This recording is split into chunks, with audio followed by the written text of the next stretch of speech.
Well, Isaac caught the flu. Our poor seminarian intern, a few months ago, that Isaac lives with Father Simon and he's studying to be a priest, he came down with the flu and immediately he became a leper. We isolated him in his little 10 by 12 room, his little cell. For dinner, I'd put on the hazmat suit, prepare a bucket of fish heads for him. I'd bring it over to his little cell where he's hiding, lay it at the foot of the door, and quickly scurry away. You'd see this single, translucent white hand emerge from the darkness, grab that bucket of fish heads and bring it back into his room. Father Simon, standing 30 feet away, was trying to catch a look, and I said, "No, don't look. It's too risky." When Isaac needed to use the restroom, he would emerge from his room and he would cry out, "Unclean, unclean," so as to warn the rest of us to avoid whatever space he was in to keep our distance. The poor guy, he instantly went from being our brother to being a liability. Now, he described some of the feelings he had while he was sick those few days. He described himself as having a bit of guilt or shame that somehow he was putting the rest of our household at risk, even though there's nothing he could do to control the fact that he became sick. Another thing he experienced was loneliness. As he experienced life as an outcast, he would sit on the floor by the door of his bedroom with his head against the door as he listened to us in the kitchen and laughing and enjoying each other's company. He was excluded from our community life, a veritable leper, an outcast of our household. Now, I wonder, have you ever felt like a leper? An outcast, like you were unclean, marked with some kind of stigma that prevented you or excluded you.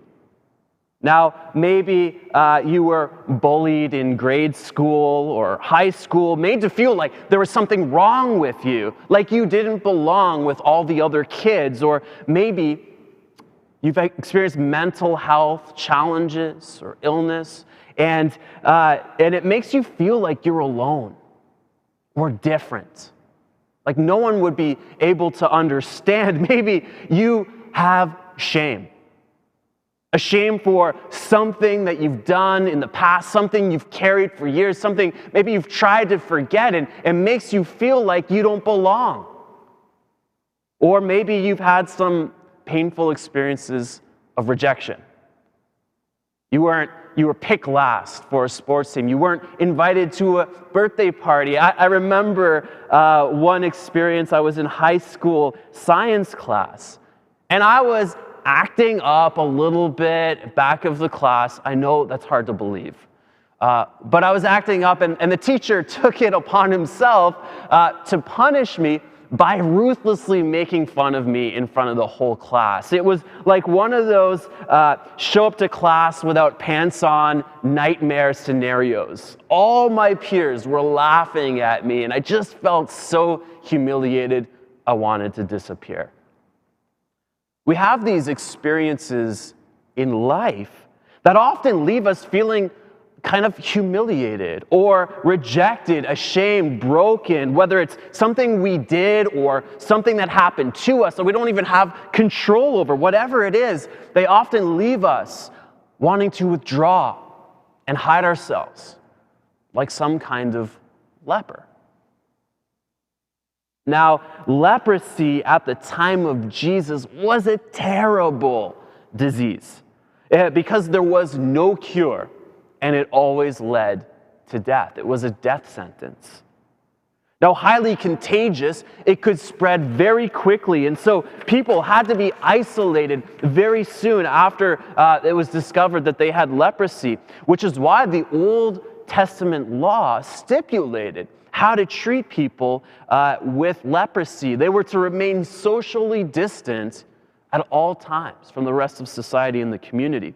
We actually read some of the protocols around leprosy in the Old Testament in our first reading from the book of Leviticus.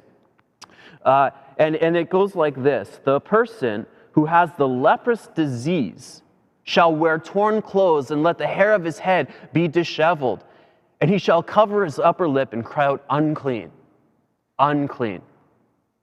You see, they would cry out anytime someone was within earshot.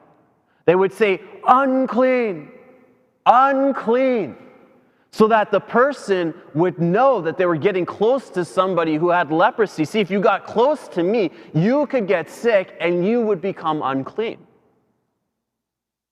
Now, being unclean was an important category for the ancient Jews, tied to ritual purity and worship. You see, God, who was all holy and perfect, nothing unclean could enter his presence. And so to have leprosy meant to be excluded from worship, excluded from the very presence of God himself. And even more than that, the leper was to be separated from society. He shall live alone, and his dwelling shall be outside the camp. To be separated, an outcast, sent away. See, what was necessary for the safety of society was like a prison sentence for the person who had leprosy. And I think that kind of has parallels for us. In an analogous way, isn't that so true that for us who have had painful experiences of rejection in our life, if you've ever carried shame for something that you've done that you're afraid somebody else will find out about, if you've ever been broken in a particular way, doesn't that make us want to withdraw from others? To hide our true selves, not to let anyone see us, but to hide in our leprosy. Isn't there a little voice inside that cries out when we get too close to others, when we become vulnerable, that says, unclean, unclean? Like if they really knew who you were, that little voice that says, if they really knew what you did, if they really knew the real you, they wouldn't love you. They would reject you. They would send you away. And so many of us walk around withdrawing our true selves from others, putting on these things that hide us. And the danger of that is not only that it affects our relationships, but that we withdraw even from God himself. That we hide parts of ourselves from God. As if we're lepers and unclean. Now, the society treated lepers one way, but Jesus isn't like anyone else, and he isn't like everyone else. In the gospel, we read an eyewitness account of Jesus' encounter with a leper. Now, imagine that leper who has experienced rejection after rejection. In fact, so often it was the case that people would throw stones, they would throw rocks at lepers to keep them away. Imagine the kind of effect that had on someone over time. This leper who's been rejected and an outcast and sent away, separated from all the people that he loved and that he once cared about and who once cared for him. And he risks everything. He risks being rejected again. When he runs to Jesus, he throws himself at the feet of Jesus and he makes himself vulnerable before Jesus. And he says, if you choose, you can make me clean. And Jesus does something shocking. Something nobody would do. Jesus, he moved with pity. The scripture tells us he stretched out his hand and he touched him. He touched his leprosy. He touched his contagious illness. He touched his brokenness. He reached into his shame and into his rejection, and he touched the deepest depths of his heart. And Jesus said to him, I do choose, be made clean. And instantly, immediately, the leprosy left him, and he was made clean. He was made clean. See, whatever the leper touched was made unclean, but whatever Jesus touches is made clean. You see, Jesus is the healer. Everything Jesus touches is made new. Whenever we come before Jesus in our vulnerability, wow, that's a tough word to say. Whenever we become vulnerable before Jesus, whenever we invite him into our illness and our sickness and our rejection and our shame, whenever we bring before Jesus what we are most ashamed of and which drives us away from others, Jesus reaches into our hearts and makes us clean, because Jesus is the healer. And he can do the same for you. He can make you clean. Now, Jesus doesn't just heal us from sickness. He actually heals us for something.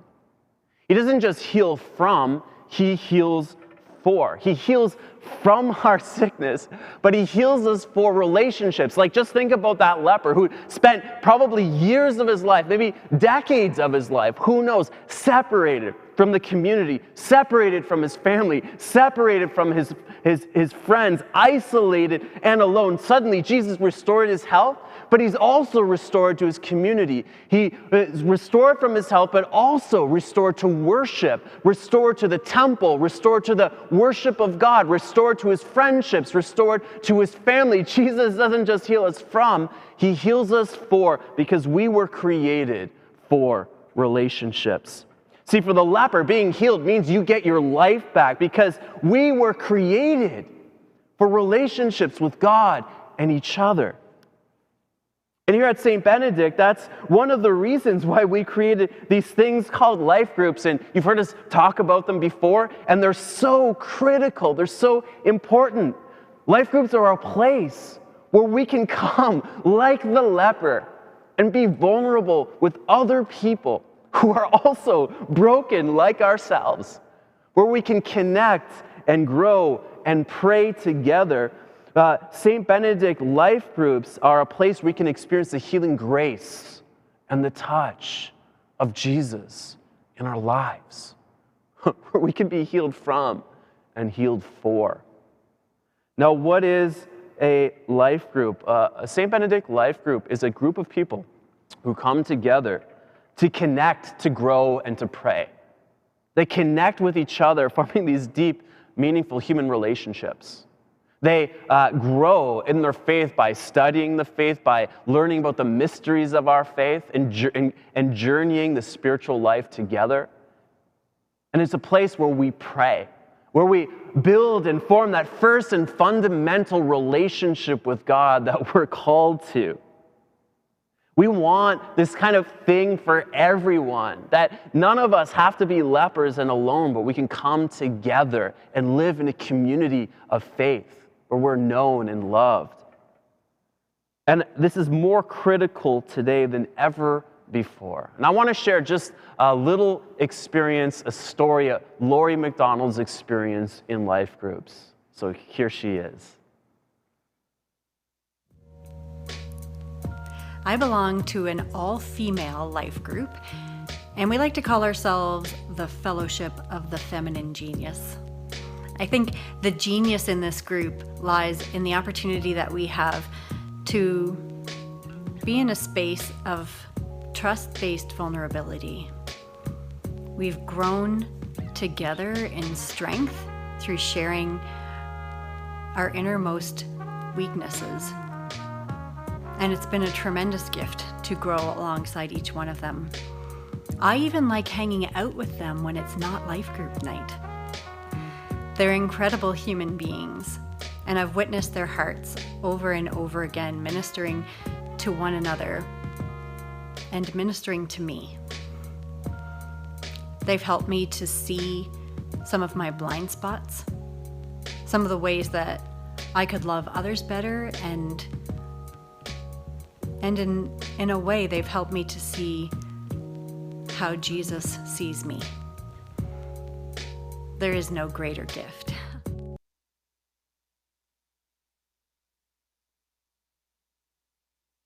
I love the way Lori put that. They have helped her see how Jesus sees her. See, when Jesus looked at that leper, he didn't see what everyone else saw.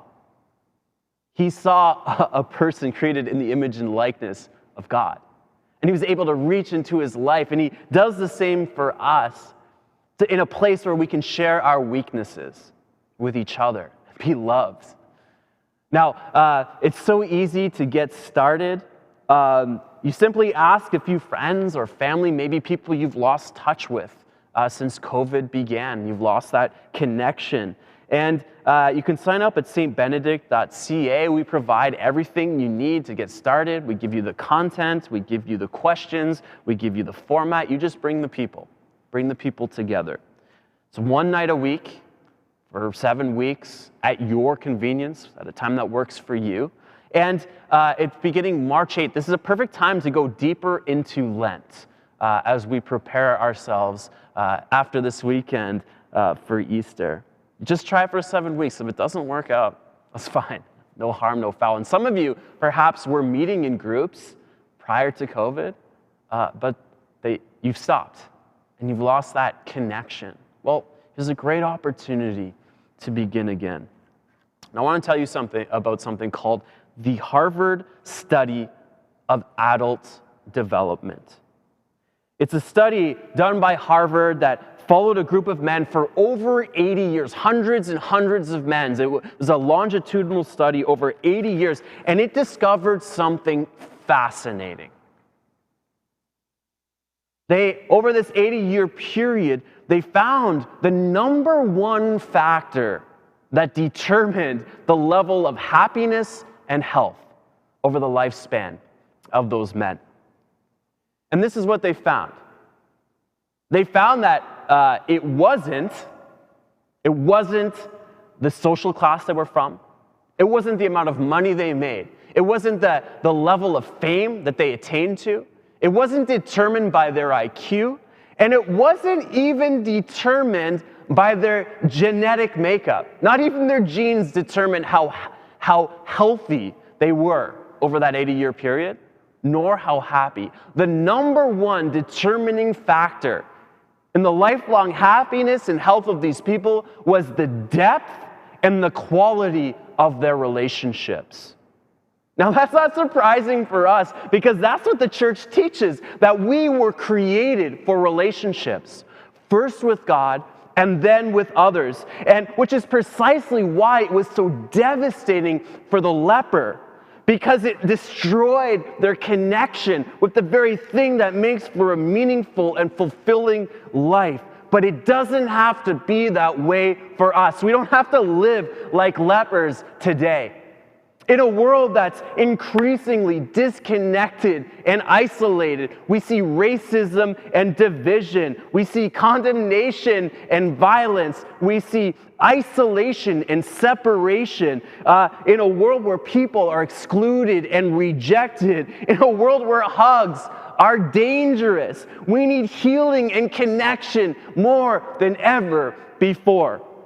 And St. Benedict is a place where that can happen, where people can experience healing and be restored in their relationships with God and others. St. Benedict is a place where sinners can find redemption, where the rejected can find salvation, where lepers receive love, where the broken can belong, because Jesus is alive, and Jesus is here, and Jesus is our healer.